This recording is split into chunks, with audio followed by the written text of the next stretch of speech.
Welcome back to Old School Sports and our Out of the Park 24 playthrough of the New York Yankees. We are at May 15th, 2023, obviously the relatively early stages of this season. The big moves we've made with the Yankees are right before the season started, we traded away IKF to save some money. We traded away Frankie Montas to save some money. And we traded away Aaron Hicks, although we had to retain 70% of his contract to save some money. And we did put the money we saved into our scouting and player development to get those more up to the levels that we would like them to be. Clearly, we've still got big changes that are going to need to be made to this roster. We'll be losing Josh Donaldson almost certainly after this season. Hard to imagine that we're going to take that $16 million team option. Gleyber Torres next year at over $12 million also sounds a bit expensive to us. And then, quite honestly, a lot of the middle relievers on our team who are going to be making $3, $4, $5 million a year, going to have some interesting decisions to make with those players as well. But right now, the goal is to keep the Yankees competitive. We're 24-18, half a game behind the Red Sox in the American League East. We're in a wild card spot right now if the season were to end today. So hopefully we can keep this team strong in the coming weeks and months. And we're not going to have the opportunity to do too much at the trade deadline, I wouldn't think, given that we don't have any money available.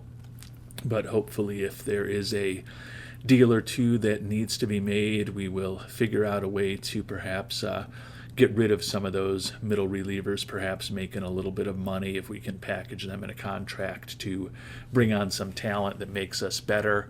The only other trade we did make, haven't mentioned yet, we did bring Ian Happ onto the team. This was early stages of the year when Harrison Bader was still on the IL. You can see that Happ now is in a more utility outfielder role for us. The Cubs retained 90% of his contract. We had to give up a decent young pitching prospect as well as our backup catcher in return, but felt that that gave us a more proven bat for a fourth outfielder, and it also does give us a little bit of insurance in the outfield for if the fragile Giancarlo Stanton or Aaron Judge suffer any injuries that keep them out for an extended period of time. And we've simmed ahead to the month of June. Aaron Judge was just named AL Batter of the Month for the month of May. Hit .355 with 11 homers and 25 ribbies in 26 games for the year. .333 average with 19 home runs at this point. So he's definitely been on fire recently. Not on pace to hit 62 home runs, but still having a very big year for the Yankees. And Yankees definitely had a really good month in the month of May. Taking a look at the team statistics, 18-11 record for the month, which propelled the team into first place. We've moved up to 6th in the AL in runs scored, still 3rd in the AL in runs allowed. So overall, things are going pretty good. Game and a half up on the Red Sox, 2 up on the Orioles. Still a pretty tight divisional race in the American League East, particularly with the top 4 teams being separated by just 4 games. But right now we do have the advantage on our rivals. Taking a look at the team broadly and the roster, everyone's relatively healthy right now. We just, within the last few days, activated Lou Trevino off of the up from AAA. He was on a rehab assignment down in AAA. You can see he pitched 6 games down there, was very effective before we brought Trevino up to the majors. So feel like we're in the best position that we've been all season in terms of the injuries. Obviously, we're not going to get Efros back from that torn UCL this year. We still have a chance at seeing Luis Gil before the season is over. But right now we're kind of at a stabilized position with the roster where the major league players that we have are all healthy, and hopefully it can stay that way over the next several months. And the other positive note, with the team playing better more recently and the fact that we had lowered our ticket prices several weeks ago, I've started to put more fans in the seats. Revenue per game still looking like it's going to be down really materially from 2022, which is definitely a bummer. But we're at least, we sold more season tickets at that $40 price, and at least we're starting to put a few more fans in the seat at the lower ticket price that we have right now.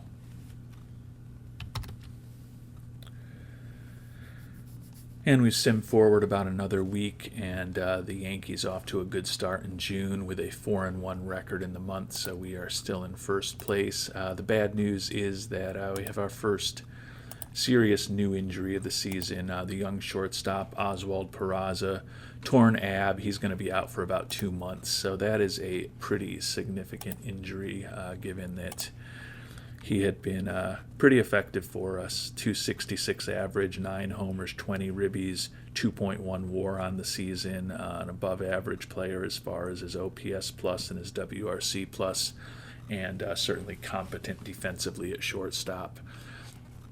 So he is going to be going on to the IL, unfortunately, and we're going to have some decisions to make. Don't have a natural shortstop on the roster right now. Certainly Oswaldo Cabrera could slide in there for a short period of time. Rengifo, who we picked up in the trade when we got rid of IKF, could also play there. Neither of them is an ideal defensive shortstop. Clearly the obvious question would be, why don't you bring up Anthony Volpe? We're still kind of trying to get him proficient at second base and third base down in AAA. He is having a pretty solid year there, though, hitting .307 with 11 home runs. So I think he's certainly ready for the majors, but I honestly don't know that I want to bring him up. Would rather kind of just get him completely proficient at second base and third base. So we've got a lot more versatility with him, and I do think that short is probably not his ultimate natural position. We did sign the veteran JT Riddle a few weeks ago to a minor league contract. We needed a little bit more depth in the minor leagues. He's hit .262 with 3 homers down in AAA for us since we brought him on board. Given that he is at least got a 65 range and a 60 error rating, he's probably our best defensive option at shortstop.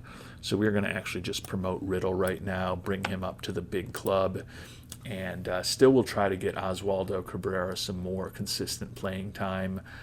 May not be at shortstop, though, or it may be a situation where, since Riddle happens to be a left-handed hitting shortstop, we play Riddle at short against right-handed batters, although he's not a particularly great offensive player, and give Peraza the games against left-handed batters, so at least he's getting a little more playing time at the major league level. I actually think that's, I guess, we're going to play Peraza all the time, or Cabrera all the time. Peraza's hurt. Give Cabrera a chance to go out there every day at shortstop. We will kind of change our roster or our lineup a bit, because I don't think we necessarily want Oswaldo Cabrera leading off, but he's not quite as good defensively in terms of his range as JT Riddle, but Cabrera is definitely someone who could still be part of this organization for the long term, so might as well give him the opportunity to get more consistent at-bats at the major league level.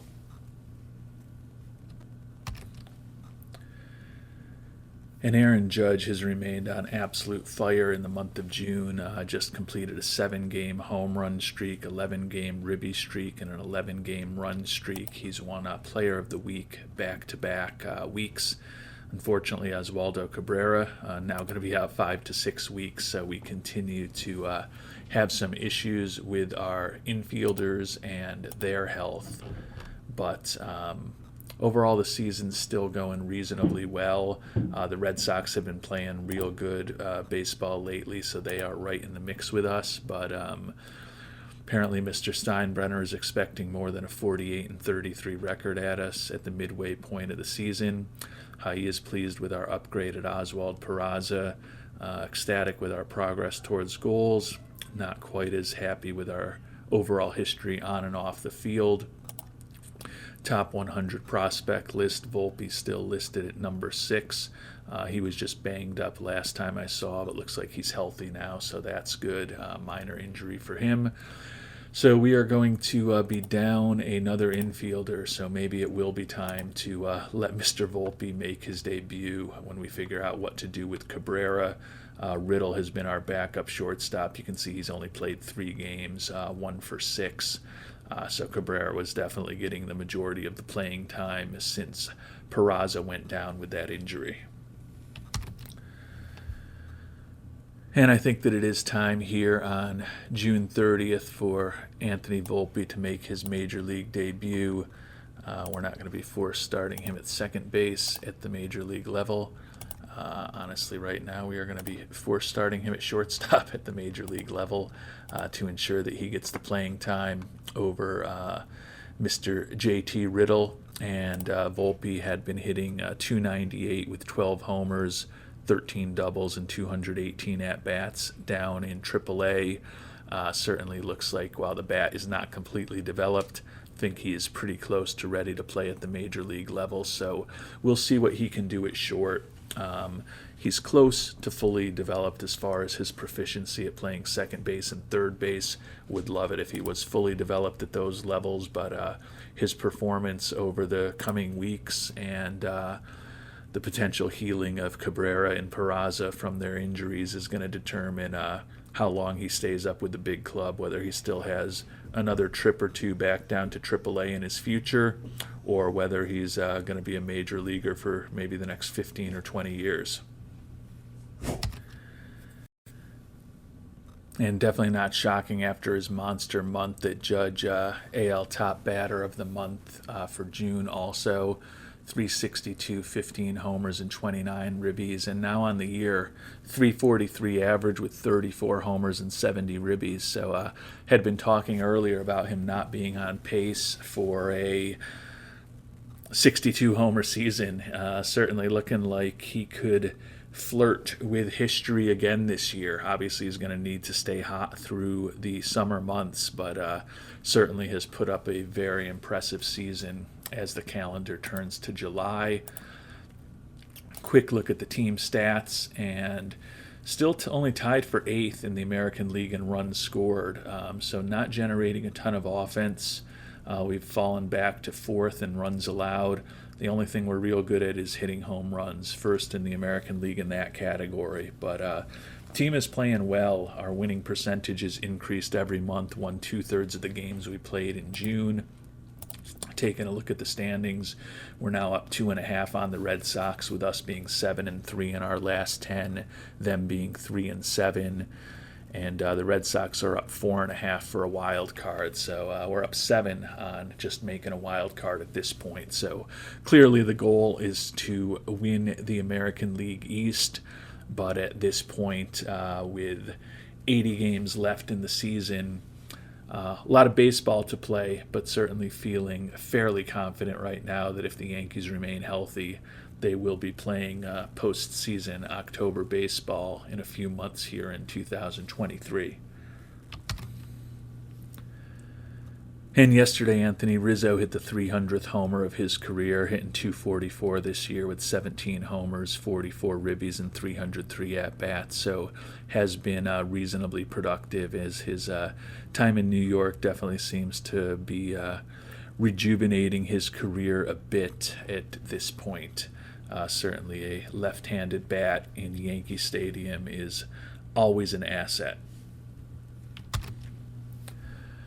And Josh Donaldson just ended up on the 10-day IL, so we are going to bring up another youngster, Trey Sweeney, hitting .274 with 17 homers in AAA this year. We've been training him a little bit at first base, but kind of more of a natural third baseman with his ratings.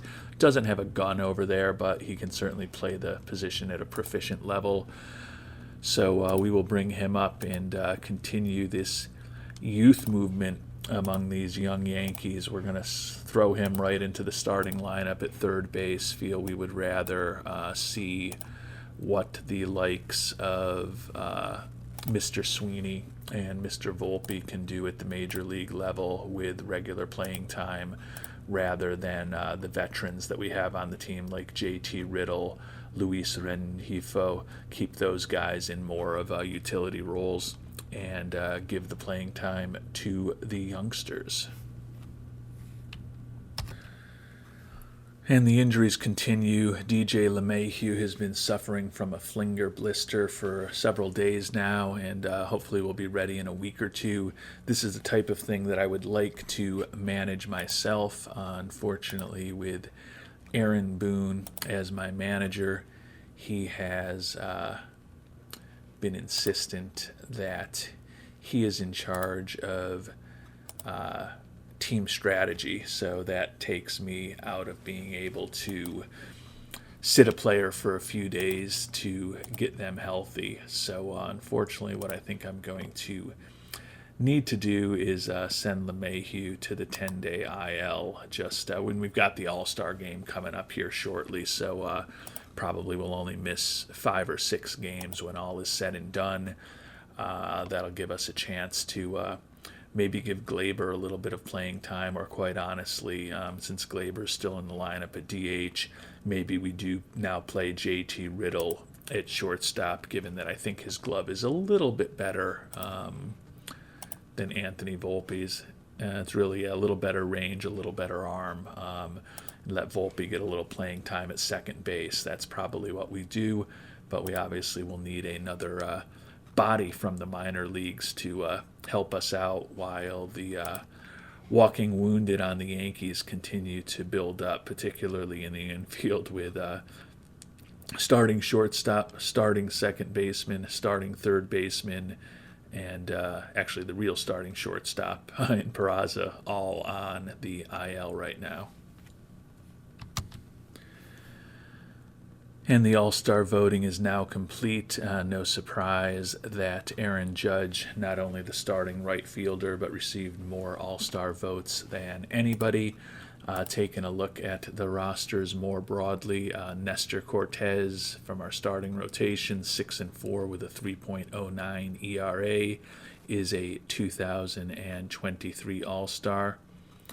And he will be joined on the team by Aaron Judge. 338 average, 38 homers, monster season for Judge, and certainly does seem like 62 is in play for him again, as he's arguably having an even bigger year than he had last season this year. A bit surprising with the Yankees having been so successful this season that only 2 All-Stars on the team. As we take a look at the standings, I got 1 game left against the Cubs before the All-Star break, but we are 4 up on the Red Sox in the AL East right now. So it's been a really nice year for the Yankees thus far, 7-3 over our last 10, and we're certainly competing with the Twins for the best record in baseball over in the National League. Both the Phillies and the Braves have a better record than the Yankees right now. And it'll be a busy day today with the All-Star game as well as the amateur draft. The Yankees standing with a 56-35 record, still 4 up on the Red Sox in the East. Season's gone pretty well so far. I can't really complain. Certainly would love if Garrett Cole was above 500. And if Carlos Rodon was more than a game above 500, and they both had ERAs about half a run to a run lower than the mid-4 ERAs that they've put up. But our 3, 4, and 5 pitchers in the rotation, Nestor Cortez, as we know, is an all-star. Sevy certainly has put up numbers that he could be in contention for an all-star also. And all Clark Schmidt has done is go 9-1 with a 3.15 ERA. Has split some time between the bullpen and the starting rotation, although primarily a starter, obviously, with 17 games started. Jalen Beeks has done a respectable job as a reliever, as our closer. The 7 losses is starting to bother us. He's allowed 27% of his inherited runners to score at this point. 3.38 ERA. He's got 30 saves here on July 11th, so you can't say that he's been completely unsuccessful in that role. If Tommy Conley, though, or a Michael King started pitching a little better, we would certainly consider putting one of them into that role. Quite honestly, the most successful guy out of the bullpen at this point has been Jonathan Lasaiga, and Johnny Lasagna, 3-0 this year with 3 saves, 1.02 ERA, or 1.02 ERA, a 108 batting average against. Allowed just 12 hits in 35 and a third innings. He's kind of been a specialist against right-handed pitchers, but certainly has done incredibly well, only allowed less than 12% of inherited runners to score. So he would certainly be in the mix if we decide we need to make a move to get Jalen Beeks out of the closer role. But for the time being, going to continue to let him try to work through the issues, but certainly a closer who is, we're past the midway point in the season now with 91 games played, but a closer who's still on pace to lose 12 or 13 games over the course of the season is, as they say, not optimal. Taking a look at the everyday players, our catchers, Jake Rogers and Jose Trevino, both really good defensively, but they're both hitting horribly, both on the interstate. I-92 for Rogers, I-74 for Trevino. Rizzo, as we've talked about, doing all right. 242 average, 18 homers, WAR of close to 1.5 on the year. Luis Rengifo, 236 average in limited playing time. Torres, 228 average, 8 home runs, minus 1.1 WAR. His arbitration number next year going to be around $12 million. It's very possible that this is Glaber's last season with the Yankees. Trey Sweeney hitting 357, obviously in a very small sample size. JT Riddle, 286 in a very small sample size. And Anthony Volpe hitting 250, still has not hit his first major league home run yet. Also a pretty small sample size for him since he came up. Willie Calhoun is back on the team, brought him up rather than another infielder. Just didn't feel like we had any other major league quality infielders at AAA. Ian Happ in limited playing time hitting just a $195. 240 average with 19 homers from Stanton. 249 with 11 homers from Harrison Bader. Would assume that Bader's still been playing some pretty good center field for us, though. Defensive efficiency and zone rating, positive but not incredible for him out there. And we've talked a lot about Judge recently. He is en fuego right now. And 340 average, 38 homers, 77 runs batted in. So 91 games into the season, surpassing the 62 home runs that he hit last year, is certainly in play, which is amazing. He's got to stay healthy. He's fragile, but the Judge is putting up another monster season for the Yankees, and given that the offense overall has been pretty middling thus far, good to see Judge performing because we really need that bat. So season is going pretty well for the Yankees. We've obviously got the All-Star game and the draft next. We'll focus on the draft in our next episode. Hopefully can add some players who will be able to help the Yankees in 3, 4, 5 years down the line, maybe even longer than that when we do the draft. And we'll also be heading towards the trade deadline, so it'll be a busy episode next time around. Still in a situation where we really don't have any cash available, so we would need to kind of move some salary, or at least be even type salary in what we do in terms of trade if we are going to be active as we get closer to the trade deadline. And we'll find out what we do there in our next episode. Until then, thanks so much for watching, and hope you have a great day.